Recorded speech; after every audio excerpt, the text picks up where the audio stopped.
As pessoas são tão orgulhosas de seus nomes que elas tentam perpetuá-los a qualquer custo.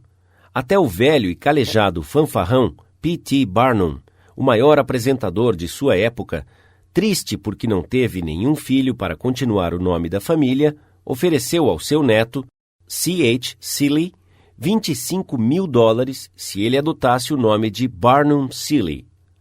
Por muitos séculos, nobres e magnatas financiavam artistas, músicos e autores para que os seus trabalhos artísticos fossem dedicados a eles.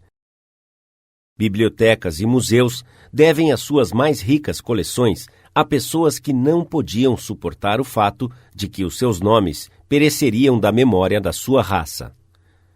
A Biblioteca Pública de Nova York tem as suas coleções Astor e Lenox.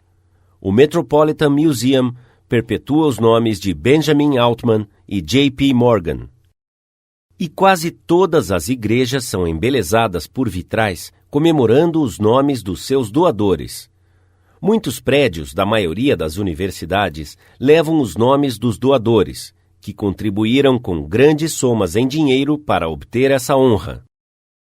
A maioria das pessoas não se lembra de nomes, pelo simples motivo que não dedicam o tempo e a energia necessários para concentrar, repetir e gravar nomes indelevelmente em suas mentes.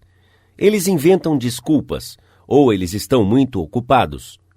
Mas eles provavelmente não estavam mais ocupados do que Franklin D. Roosevelt. E ele dedicou tempo para lembrar e recordar até o nome dos mecânicos que ele encontrava. Aqui está uma ilustração. A organização Chrysler construiu um carro especial para o Sr. Roosevelt, que não conseguia usar um carro normal porque as suas pernas eram paralisadas. W. F. Chamberlain e um mecânico o entregaram na Casa Branca. Eu tenho à minha frente uma carta do Sr. Chamberlain, relatando as suas experiências. Eu ensinei ao presidente Roosevelt como operar um carro com vários dispositivos fora do comum, mas ele me ensinou muito sobre a arte de lidar com pessoas.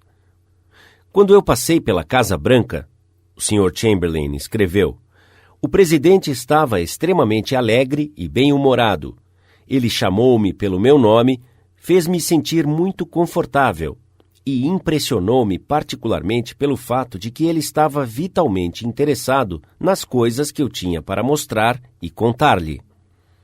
O carro foi projetado de tal forma que poderia ser operado apenas com o uso das mãos. Uma multidão se ajuntou para ver o carro, e ele disse, eu o acho maravilhoso. Tudo o que você tem a fazer é apertar um botão e ele começa a mover, e você pode dirigi-lo sem nenhum esforço. Eu o acho fantástico, não sei o que o faz mover. Gostaria de ter o tempo de desmontá-lo para ver como funciona. Quando os amigos e associados de Roosevelt admiraram a máquina, ele disse em sua presença, Sr. Chamberlain, eu certamente aprecio todo o tempo e esforço que o senhor dedicou desenvolvendo este carro. Certamente é uma obra de arte. Ele admirou o radiador, o retrovisor especial e o relógio, o refletor especial, o tipo de estofamento, a posição do assento do motorista, as malas especiais no porta-malas com as suas iniciais em cada mala.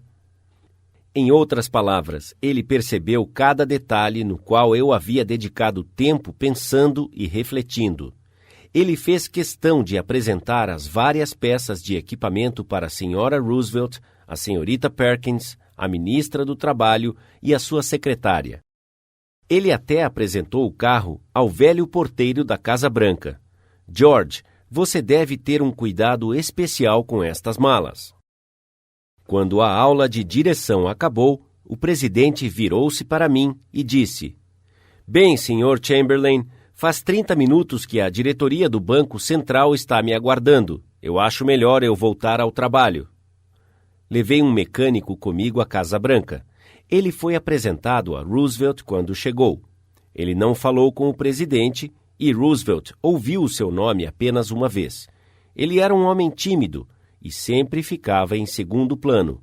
Mas antes de nos deixar, o presidente procurou o mecânico, o cumprimentou, o chamou pelo nome e agradeceu por ter vindo a Washington. E não havia nada de superficial em seu agradecimento. Ele foi sincero no que dizia. Eu senti isso. Alguns dias após retornar a Nova York, eu recebi uma foto autografada pelo presidente Roosevelt e um pequeno bilhete de agradecimento, novamente expressando a sua apreciação pela minha assistência. Como ele encontrou tempo para fazer isso é um mistério para mim. Franklin D. Roosevelt sabia que uma das formas mais simples, evidentes e importantes de obter boa vontade era lembrar-se dos nomes e fazer as pessoas se sentirem importantes. Mas quantos de nós fazemos isso? Metade do tempo nós somos apresentados a um estranho, passamos alguns minutos conversando e não conseguimos nem ao menos lembrar-nos do seu nome quando nos despedimos dele. Uma das primeiras lições que um político aprende é essa: recordar-se do nome de um eleitor é conquistá-lo, esquecê-lo significa perdê-lo. E a capacidade de lembrar-se de nomes é tão importante nos negócios e nos contatos sociais quanto na política. Napoleão III, o imperador da França e sobrinho do grande Napoleão, gabava-se de que, apesar de todas as suas obrigações reais, ele conseguia lembrar-se do nome de cada pessoa que ele encontrava. A sua técnica, simples. Se ele não ouvia o nome distintivamente, ele dizia: "Perdoa-me, eu não ouvi claramente o seu nome." E se fosse um nome incomum, ele diria: "Você poderia soletrá-lo?" Durante uma conversa, ele se esforçava em repetir o nome diversas vezes e tentava associá-lo em sua mente com as características da pessoa, a sua expressão e aparência geral. Se a pessoa fosse importante, Napoleão se esforçava ainda mais. Assim que a Sua Alteza Real estivesse sozinho, ele escrevia o nome num pedaço de papel, concentrava-se nele, gravava-o seguramente em sua mente e depois rasgava o papel. Desta forma, ele tinha uma impressão visual, bem como uma impressão auditiva. Tudo isso leva tempo, mas boas maneiras, disse Emerson, são feitas de pequenos sacrifícios. A importância de lembrar e usar nomes não são apenas prerrogativas para reis e diretores executivos. Funcionam para todos nós. Ken Nottingham, um funcionário da General Motors em Indiana, geralmente almoçava no refeitório da empresa. Ele percebeu que havia uma senhora atrás do balcão que estava sempre com o rosto carrancudo. Ela havia passado 2 horas fazendo sanduíches e eu era apenas mais um sanduíche para ela. Falei-lhe o que eu queria. Ela pesou o presunto numa pequena balança, depois ela me deu uma folha de alface, algumas batatinhas e os entregou a mim. No dia seguinte, enfrentei a mesma fila, a mesma senhora e o mesmo rosto carrancudo.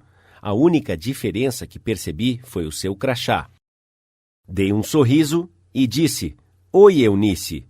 E depois disse a ela o que eu queria. Bem, ela esqueceu-se da balança, encheu o meu prato de presunto, deu-me 3 folhas de alface e caprichou nas batatinhas, tanto que estavam caindo do meu prato.